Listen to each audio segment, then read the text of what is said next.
So, something that has been rumored for a while is that Nintendo is remaking Star Fox 64 using the latest technology, and it gained massive traction after Fox McCloud's cameo in the Mario Galaxy movie. With that said, with Nintendo rumors, I don't believe them until I see them in a direct. And for those questioning my reasoning behind this decision, all I can say is, have we gotten the Twilight Princess and Wind Waker HD collections that are supposed to be coming any day now? So said the rumor mongers, at least for the last decade. At any rate, we got news that the new Star Fox game, which is just titled Star Fox, was going to be released despite the name. It's a remake of Star Fox 64 with new cutscenes, new graphics, but the same stage design. So, what are my thoughts about this? Well, I'm kind of excited for this. Star Fox 64 is kind of a special game in my opinion.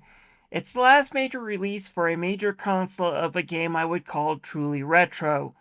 What do I mean by that? I mean, it's the last major game I can think of that game over sends you back to the title screen, and if you quit in the middle of it, you have to start over, and the whole experience can be beaten in under an hour. True, some indie games can do that, but not any major publisher or big game developer makes those kinds of games anymore. That's not to say there wasn't anything new. This was the first game to truly have forced feedback, which is something all consoles have nowadays. And of course, Star Fox 64 wasn't a one-trick pony. It had tons of replay value in it. What stage and route you went depended on your performance. What wingman you had with you could change some of the stages and scenarios. So it was actually a bigger game than it first appeared, and it took probably about 10 to 20 hours easily to see everything. And if you want the medals, then you're talking about 40 to 50 hour game. Now, on the remake and my thoughts about this, there are things I do love. The stage designs is just the way they are reimagining the stages I do love. I love what I'm seeing, and when it comes to the extra cutscenes, I'm really enjoying this.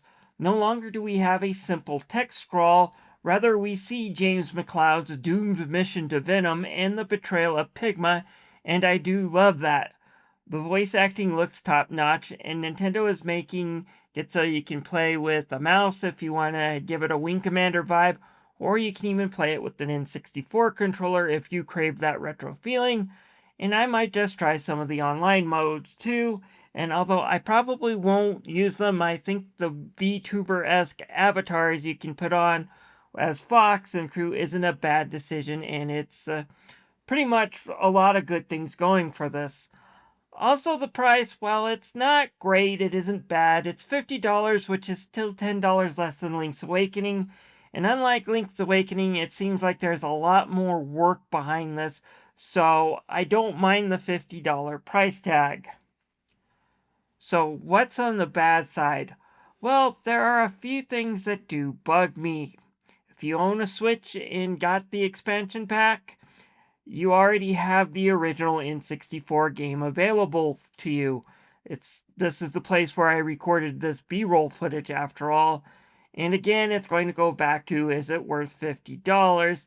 I think just from what I'm seeing, the answer to a lot of people is yes, but I do need to know if they added anything extra beyond the online play to really spice it up to make it worth that $50.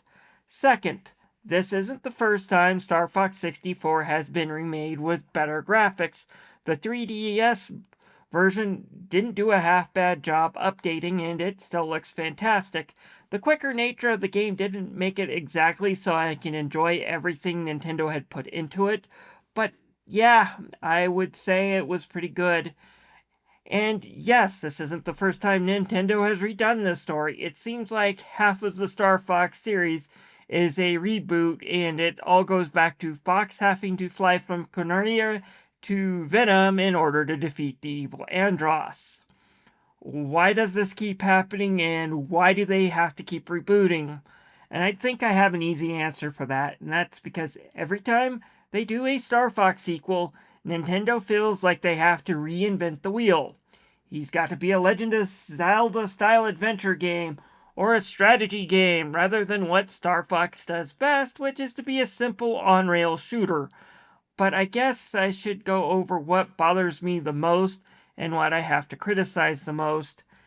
And while I do love the way the new stage design looks, I love the new scripts, I'm not really digging these photorealistic Star Fox characters. They go way into the uncanny valley. I wish they had used more of the design that Illumination gave him in the Mario movie. I think that was the perfect design. He's still a bit of a furry animal, but he doesn't cross the uncanny valley. Still, I don't think it's a deal breaker. I think this is still going to be a truly terrific game. Anyways, tell me what you thought about the presentation in the comments below, and please leave a like and subscribe. This is Tommy the Game Master signing out. Oh, and one more thing, if that Legend of Zelda Ocarina of Time remake rumor comes true, then I do know that the Switch 2 is definitely going to be on the route for the 3DS sales track. They are literally pulling the same moves here.